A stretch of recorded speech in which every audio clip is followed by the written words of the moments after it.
సంవత్సరాల కంటే ముందు నేను తీసుకున్న నిర్ణయం, మన పిల్లలకు నేను ఇచ్చిన ఆయుధం ఐటీ, అది ఒక ఆయుధంగా మారింది. ఏం తమ్ముళ్ళు, మీ ఊర్లో ఒక్కసారి ఆలోచించండి.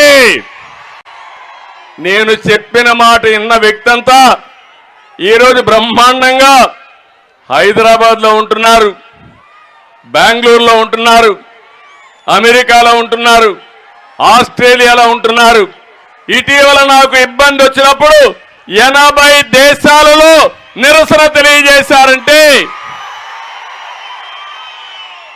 సంఘీభావాన్ని తెలియజేశారంటే అది తెలుగు వారి సత్తా అని చెప్పి నేను మీకు తెలియజేస్తున్నా. ఈరోజు నేను ఒకటే మిమ్మల్ని కోరుతున్నాను. ఒక పక్క హైదరాబాద్ వెలిగిపోతా ఉంది, ఎవరేశారు దానికి నాంది?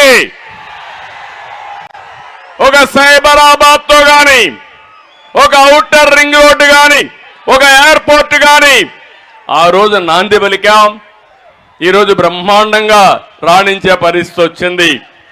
ఒక పక్క హైదరాబాదు వెలిగిపోతా ఉంటే అమరావతి వెలువలబోయింది. ఎవరు కారణం దీనికి?